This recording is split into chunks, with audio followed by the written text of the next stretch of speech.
नमस्कार दर्शक बंधु मु ज्योतिर्विद मानस रंजन आचार्य आम चैनल तरफ आपण मानक प्रथमे स्वागत करुछि।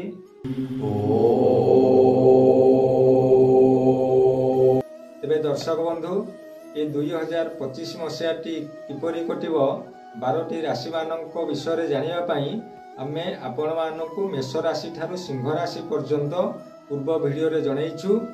एबे दर्शक बंधु आसंतु आमे अवशिष्ट राशि विषय जानिबा।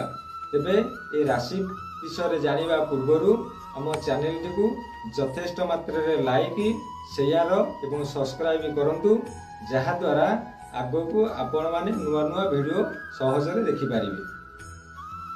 एबे आसंतु जानिबा राशि चक्र रो षष्ठ राशि कन्या राशि।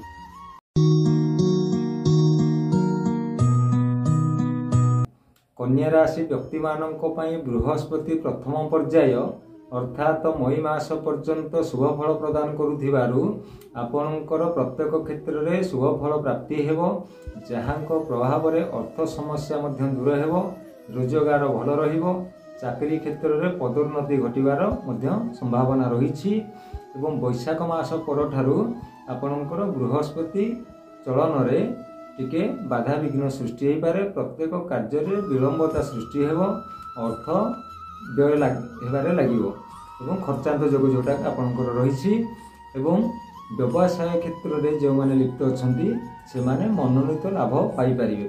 आपण जानवाहन क्रय करिवे। ए वर्ष आकस्मिक दूर यात्रा करी मध्य आपण सफलता लाभ करिवे। निजर शारीरिक सुस्थता अनुभव करिवे। बंधु मानक क्षेत्र में आपण मध्य मान सम्मान बजाय रखि परिवे। तेणु आपणक पई ए वर्ष संपूर्ण भाव मध्य शुभ फल प्रदान करुछि। आपण ए वर्ष प्रत्येक दिन हनुमान चालीसा पाठ करंतु एवं हनुमान को लाल पुष्पर माला बा मंदार फूल 21टी मंदार फूलर माला प्रस्तुत करी तांको समर्पण करंतु। आपणक पई वर्षटी संपूर्ण भाव शुभ फल प्रदान करिवे। तेरे दर्शक बंधु राशि चक्र सप्तम राशि तुला राशि। तेरे आसंते तुला राशि ए वर्ष किपरि कटिबो। तेन तुला राशि पई वर्तमान अष्टम बृहस्पति भोग हेउथिबारु आपण मानकर शारीरिक असुस्थता निश्चित भाव अनुभूत हेउथिबो। आर्थिक क्षति मध्य एवं एतत् सहित शत्रु भाव अत्यधिक मात्रा रे वृद्धि पाउथिबो। यही समस्या आपनकु आसंता मई मास पर्यंत लागि रहिबो, जहा कि मई मास ठारू बृहस्पति चलन अर्थात आपनकर राशि रे बा तुला राशि रे नवम बृहस्पति रे वर्ष सारा आपनक पई शुभ फल प्रदान करिवो, जहा कि आसंता वैशाख मास ठारू आपण मानसिक शांतित्व लाभ करिवे।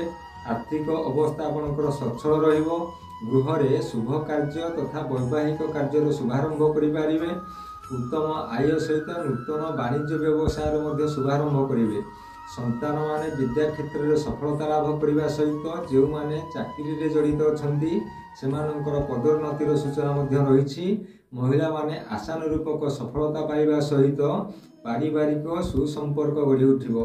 आपण माने निश्चित नूतन जानवाहन मध्य वर्ष क्रय करुछंती। भू संपत्ति मध्य क्रय विक्रय करिबारे आपण सफलता लाभ करिबा सहित नूतन बंधुत्व स्थापन करिवे एवं बंधु मानक सहित सुसंपर्क गढ़ी उठिबो। तेबे दर्शक बंधु ए वर्षर आपणकर अशुभत्व ग्रह पई आपण दैनिक हनुमान चालीसा पाठ करिबा सहित ओम नमः शिवाय मंत्र को दैनिक 108 थर जप करंतु एवं गुरुजन को पितामाता को दैनिक प्रणाम करंतु। आपणक पई वर्षटी संपूर्ण भाव शुभ फल प्रदान करिवो। तेबे दर्शक बंधु एबे आसंतु जानिबा राशि चक्र अष्टम राशि बिच्छा राशि। बिच्छा राशि व्यक्ति मानक पई वर्षर प्रथम पर्याय अर्थात जानुआरी ठारू सेही मई मास पर्यंत आपनकु मई मास कहिबार उद्देश्य जे मई मास रे बृहस्पतिंकर चलन। तेणु बृहस्पतिंकर शुभाशुभ को नहीं आपणकर शुभाशुभ फल। तेणु बिच्छा राशि पई जानुआरी मास ठारू मई मास अर्थात वर्षर प्रथम 5 मास सप्तम बृहस्पति भोग हेउथिबारु आपणक पई आर्थिक समस्या कोनोसी रहिबो नाही। अर्थ लाभ करिवे। नूतन वाणिज्य व्यवसाय शुभारंभ करिवे।